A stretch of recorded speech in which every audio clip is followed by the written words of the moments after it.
almost obsolete idea. Just go to school, get a job, work hard, save money, get out of debt, and invest for the long term in the stock market. So why would you save money when they're printing trillions of dollars? The gap between the 1% and 99% is massive. You see, it's not just money. You have to step back and look at the bigger picture. So what do you do? In every one of us is a poor person. There's still a poor person inside me. There's also a middle-class person. And the middle-class person wants security. They want that steady paycheck. And there's a rich person. And they're all inside of us, except that it's not taught. You're taught to go to school, get a job, and get a paycheck. You're not taught to how to get rich. If you read Rich Dad, Poor Dad, my rich dad refused to pay me. He said the paycheck was one of the most damaging things you could take in your life. He says the moment you take a paycheck, you're an employee, and that's the mindset. So my rich dad never paid me. It drove my poor dad, government employee, nuts. You gotta pay people, you gotta pay people. And Rich Dad was not saying that the paycheck was bad. He says you didn't want to be a slave to money.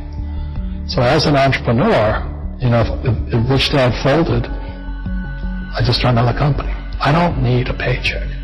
I don't need anybody to take care of me. If my government doesn't like me, I move to another country because they need entrepreneurs there. So the entrepreneur is not so much the business. The entrepreneur is really the mindset and the skill sets and the different set of rules. You see, I don't operate, small business does not operate in the same rules as big business.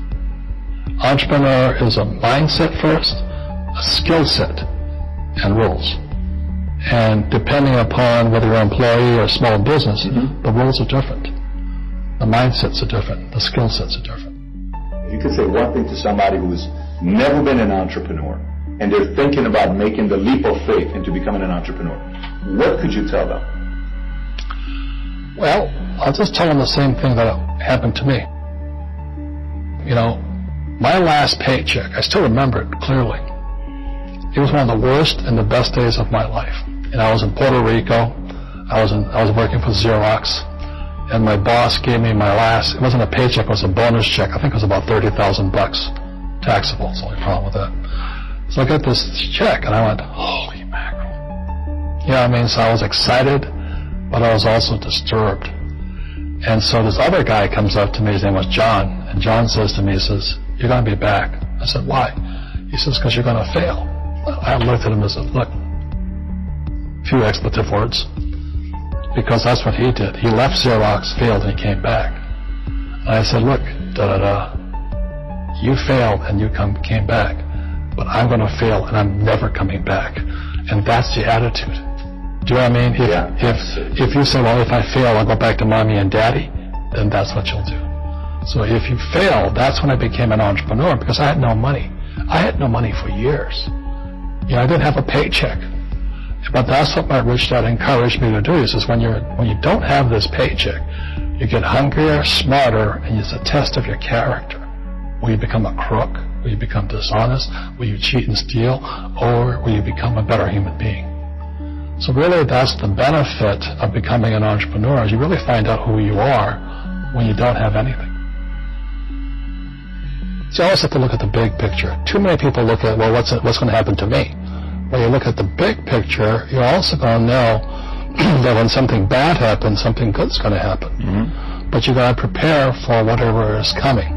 If you think next 20 years will be like the last 20 years, you're going to get creamed. When you and I go to the supermarket and we buy a carton of milk, we always check for the expiration date. But most people do not check for the expiration date on their brains. Instead of get out of debt, I get into debt. I just refinanced $300 million in debt.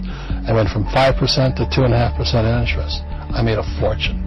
Every month, more money comes in because my cost of money has gone down. So while some financial experts are saying get out of debt, I'm saying learn how to use debt. So when I came back from in Vietnam in January of '73, the first thing my rich dad said to me was go to school to learn how to invest in real estate. It wasn't real estate, it was how to use debt and taxes. Debt and taxes make the rich richer. Debt and taxes make the poor and middle class poor. So all the rich guys who are doctors and lawyers or, those guys, they're getting creamed. And they don't know why. Doctors are getting creamed. Oh, yeah, they're making more money, but the take-home is less. Sure. My doctor just yelled at me. He's happy. He says, "Oh, guess what? I finally made $1 million." And I said, "Yeah, this is just 3 weeks ago." And so I said, "Yeah, well, how much you pay in tax?" He says, $750,000 in taxes. So his net was about $400,000. That's not bad. But when I make $1 million, I keep $1 million. And the reason is because I don't make it by working for money. See, if you work for money, you're taxed. So that's why lesson number 1 in Rich Dad Poor Dad is the rich don't work for money. What we do instead is we create businesses as entrepreneurs. We acquire real estate. I don't invest in the stock market. Okay?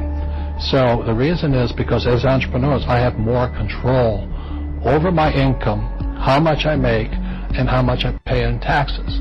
And because I'm an entrepreneur as well as an investor in real estate, I pay 0 tax.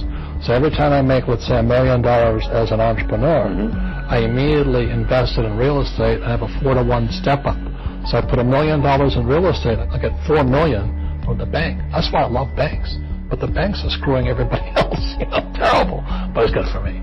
So that's why you say when you print, it's good for you, but when you print, it's bad for people that work for money. Because when you print, savers get creamed and people who work for money get creamed. When they print, debtors get rich.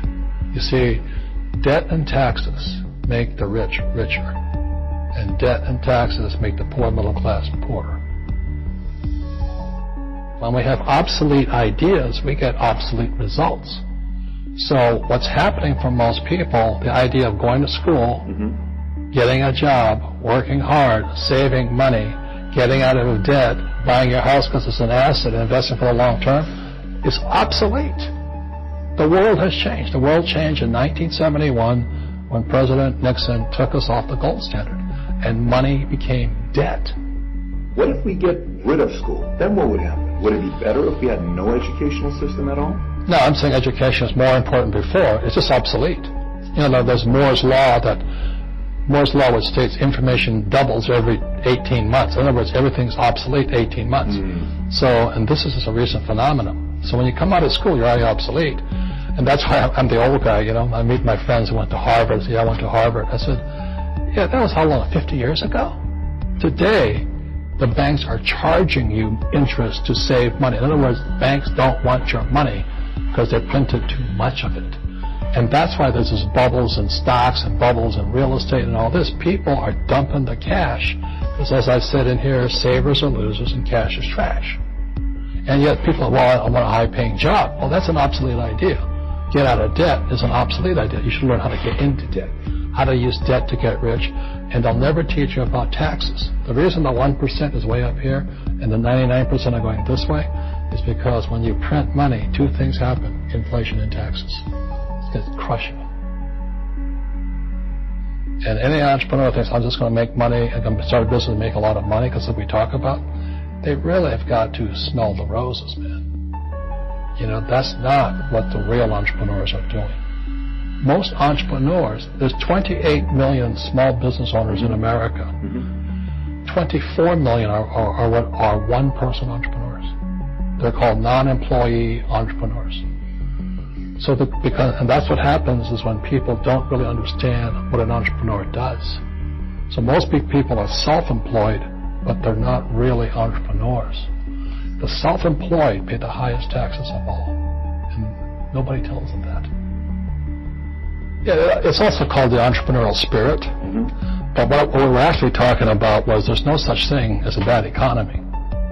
There's the external, you and I, we all have an external economy, but we also have an internal economy. And the willpower is to change our internal economy. So for me, I can see the good and I can see the bad. I don't really give a damn because I'm going to be rich anyway. But a poor person with a poor personal economy, all they're going to see is a bad economy because they don't know how to make money in any economy. And a middle-class person, they have a middle-class economy. What they want is a nice house, a steady paycheck, and the job and the car. And so when you take their job away, to them, that's disaster. Well, since an entrepreneur doesn't have a job anyway, it's no big deal. So all I'm saying to people is what Becky Fuller taught me, is always two sides, you know what I mean? Unity is plural, at minimum two. So if you think the economy is bad, it's because your economy is bad. If you think that steady, employment is important, then you'll see an economy without jobs. Your economy versus the external economy. What you control versus what you can't control. I can control. Yeah, it's called an internal focus versus an external focus.